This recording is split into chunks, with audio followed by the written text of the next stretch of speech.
David Plouffe, I have to spend time on this because this is the hub of the plan. This is why we're getting my office and me personally, we're getting attacked and we're getting such pushback. And we're getting pushback both in legitimate areas, that is the courtrooms of this state, and pushback in other areas too. Plouffe tells us that in 2016, Florida had a large number of minority voters who were now eligible to vote. All in all, there was this huge target population of potential supporters, invisible and thus uncounted to the polls. This is the man who is distributing Zuckerberg's money to CTCL and telling CTCL who to target, not opening up for grant applications. This is the man who's directing the money that came into our state and was focused almost exclusively on our 5 largest Democratic cities, until a citizen named Jay Stone came forward to complain about it well in advance, I should note, well in advance before any other political expert noted the trouble that CTCL grants were going to cause and the partisan nature of the disruptive. And we'll get into that a little bit more because he had some interesting correspondence with Ms. Wolf, which is relevant for a number of reasons. You expect in the Wisconsin State Voter Plan resources for COVID safety, because that was its purpose. No, it's resources to conduct voter outreach and education to their communities, almost as if Mr. Plouffe wrote this himself, with particular emphasis on reaching voters of color, low-income voters without reliable access to internet. Another code phrase that CTCL used, which puzzled me from the beginning, they said initially, before they started talking about the need to turn out the African-American vote in the 3 cities, Philadelphia, Detroit, and Milwaukee, they started using a phrase, historically disenfranchised populations. Historically, so sometime in the past, disenfranchised mean you don't have the right to vote. You don't have the right to vote. None of these voters who were the targets of the Zuckerberg 5 cities get out the vote campaigns that I know of were disenfranchised. Everyone has the right to vote. Why does David Plouffe and the Biden campaign, and why did the CTCL money directed to the 5 cities, why did it focus on African Americans? Because, as the Brookings Institute tells us, from November 2020, the headline, Black Americans have a strong preference for the Democratic Party. Rates of 88% in 2008, 88% in 2012, 86 in 2016. That's the percentage of African American voters who voted for the Democrat ticket. Now, let's get back to that historically disenfranchised. You would think, given all of this buildup and all of these directives to the cities to turn out the African American vote, African American people aren't voting. We have to do something. We have to spend what becomes government money by means of this, I don't want to call it a grant. It was payment for services rendered. Payment for services rendered from Mark Zuckerberg to our 5 cities to turn out the African American vote in cities like Milwaukee.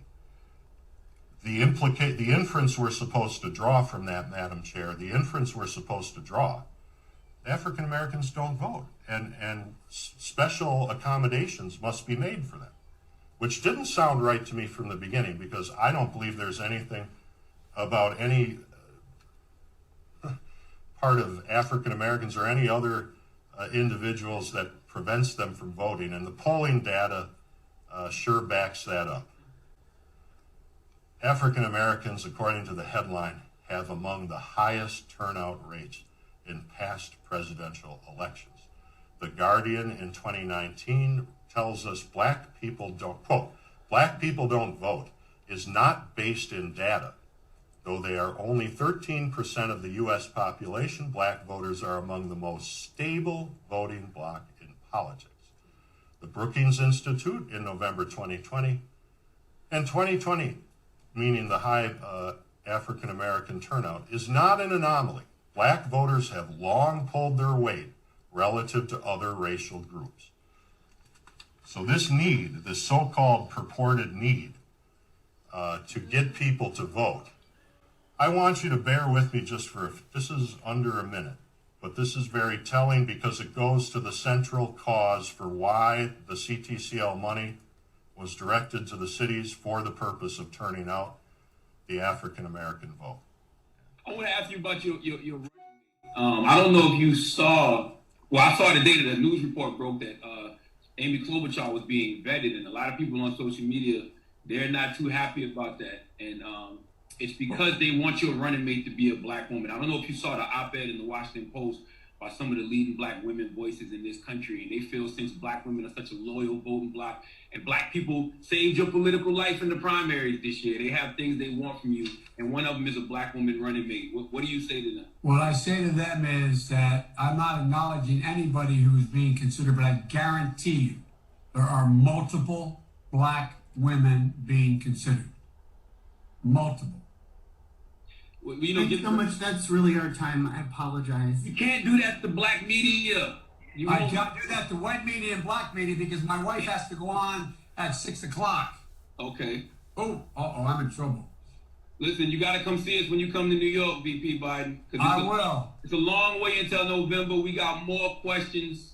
You got more questions, but I tell you, if you have a problem figuring out whether you're for me or Trump, and you ain't black. It don't have nothing to do with Trump. It has to do with the fact I want something for my community. I would love to see Take you. a look at my record, man. I extended the voting rights 25 years. I have a record that is second to none. The NAACP's endorsed me every time I've run. Come on. Take a look at the record.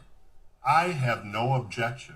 I applaud him for identifying potential voters for his campaign. He's doing what partisan candidates for office do.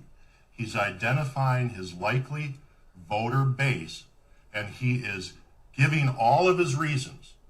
I don't agree or disagree with the substance of what he said, but obviously he's trying to appeal to a voter base that he believes is for him. I have no issue with that. That's how political campaigns are run. What I have an issue with, and what I think everyone in this state ought to have an issue with, is when public money, and we're not just talking about money. Okay, money is important, but it's not the be-all and end-all. We're talking about the entire administrative apparatus of our 5 largest cities, as well as with the cover of, I hope to be the soon to be dismantled WEC, to do a partisan campaign drive to get out the vote for Joe Biden. That's what I object to, Madam Chair. What does all of this, any of this, have to do with COVID safety? Oh, all right. Just in case there's any doubt about the CTCL direct involvement with our public, what should be public and transparent and accountable elections administration processes, let's take a look at this email. Center for Tech and Civic Life had an employee, Josh Goldman, and he refers to Noah Pretz of the Elections Group, to the Milwaukee Election Commission Executive Director, Claire Woodall-Vaughn.